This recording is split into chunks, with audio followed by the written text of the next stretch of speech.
All right, y'all, today we're going to be on FSA page number 18. I know we are skipping around a little bit. We're on page 18.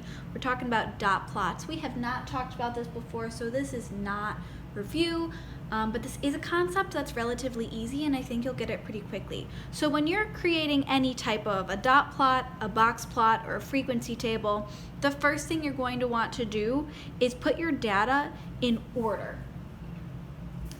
So I'm looking at these numbers and I see the smallest number I have is 2, so I'll start with a 2, cross it off that I used it, and I see that I have another 2, cross it off that I used it, so on and so forth with all this data.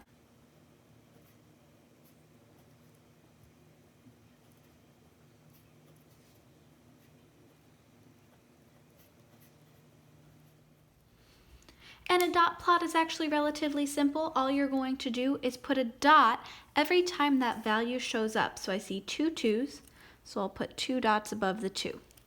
I see 2 3s, so I'll put 2 dots above the 3. I don't see any 4s. I see 1 5, so I'll put a dot above my 5. I see 2 6s, so I'll put 2 dots above my 6s. I see 2 7s, so I'll put 2 dots above my 7s. And I see 1 8, so I'll put 1 dot above my 8. So now number 2 says create a box plot for the data given in question 1. So a box plot is just another way to show this data. What we're going to do is break it up into 4 quartiles. A quartile is like a quarter of your plot. So the first thing we're going to do is find the median. And I'm going to write some notes here. So first, we'll find the median. And the way you do that is you just work your way out into the middle. Your numbers must be in order. Boom, boom, boom, boom, boom. So it looks like we have an even number. Our median is going to be the number in between 5 and 6, which is 5.5. 5.5. So what we're going to do is on our plot, we are going to put a line at 5.5, which is right about here.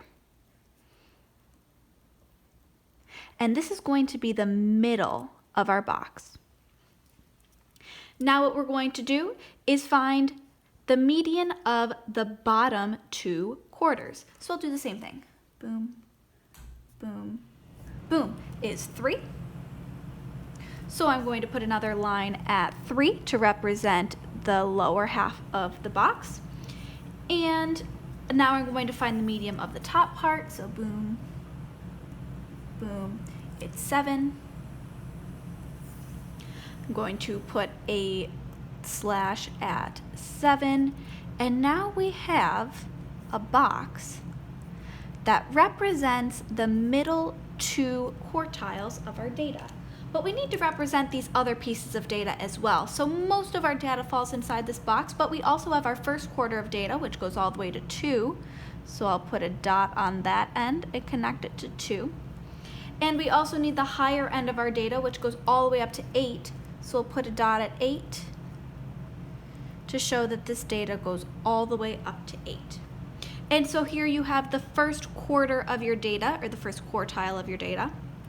And then here you have the second quarter of your data. Here you have the third quarter of your data. And here you have the fourth quarter of your data. For number 3, we're going to create a frequency table and a histogram. And these are some crazy names for concepts that are actually pretty easy. What we're going to do is go through these numbers and we're going to write down how many times they appear. So 85 falls in between 80 and 89. 76 falls in between 70 and 79. 95 falls in between 90 and 99, and so on and so forth.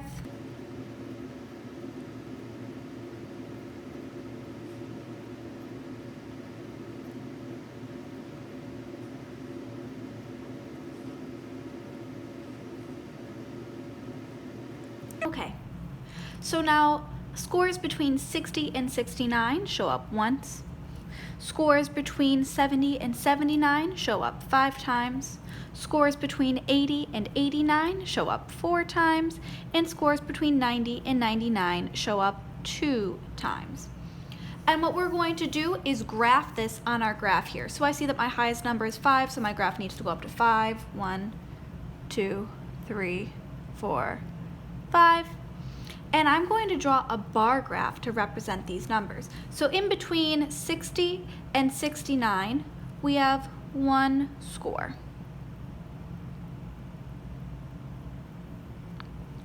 In between 70 and 79, we have 5 scores.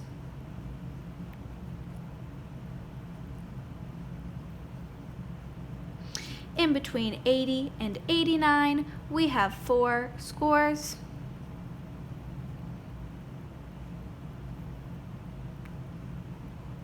And in between 90 and 99, we have 2 scores.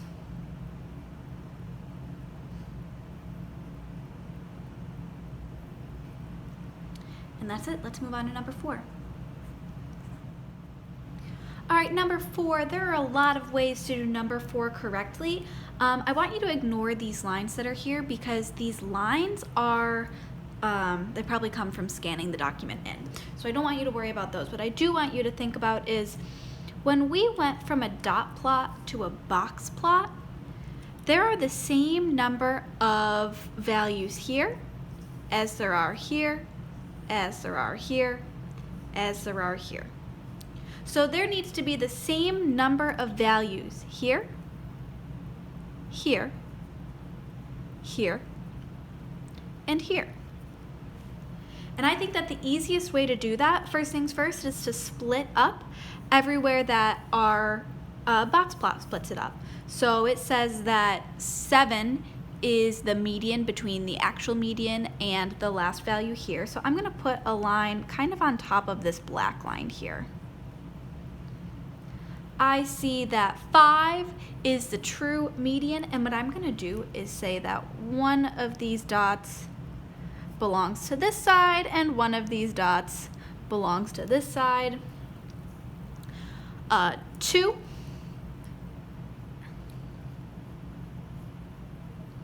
and we have our ones. And basically what we need to do is put dots to make sure that every section that we sectioned off has exactly the same number of dots. I'm going to say let's keep it simple and make it 4 because the lowest number of dots that an area can have is 4.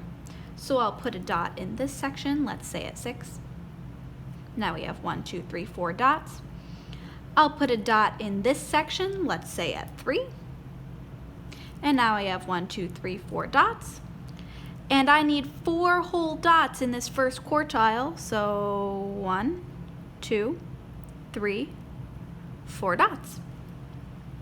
And this is just one way. There are an infinite number of correct answers to this problem.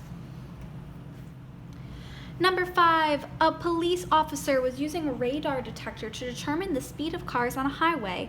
A box plot of his data is shown. Label the components: the median, the lower quartile, the upper quartile, and the outlier. Well, the median is right here at 50.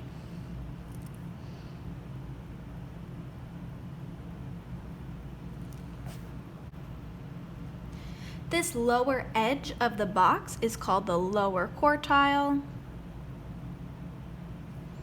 I'm just going to put a Q here. This higher edge of the box is the upper quartile. Upper Q. And by the way, this is called the lower whisker and this is called the upper whisker. I'm going to write that as well. Lower whisker and upper whisker. And this dot over here that's not touching any of my whiskers is my outlier. And number 6, a teacher gave a test. Draw a box plot that represents the data. So the first thing I need to do is put all these numbers in order. So as you can see, I put all of my numbers in order, and now I'm going to find the median. So I'll start on each end and work my way.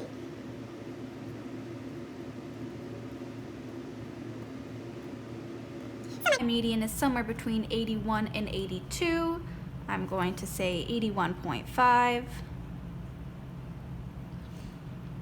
Okay, and now I'm going to find my lower quartile, which will be in between 81 and 60. In between 70 and 76, which is 73,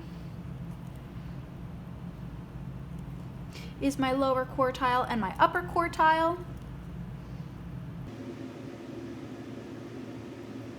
in between 87 and 92, and I can't do that off the top of my head, so I'm going to add them together and divide it by 2, which is 89.5. So now what I'm going to do is draw my box plot. So my median is 81.5, so I'm going to say that's about here on my graph. It's 81.5. And my lower quartile is 73, which I'll say is right about here, is 73. And my upper quartile is 89.5, which I'll say is right about here, 89.5. And here, I'll draw my box. And now my lower whisker is my lowest number, it's a 60. And my upper whisker is my highest score, it's a 98, right about here. And there you have it, we're done.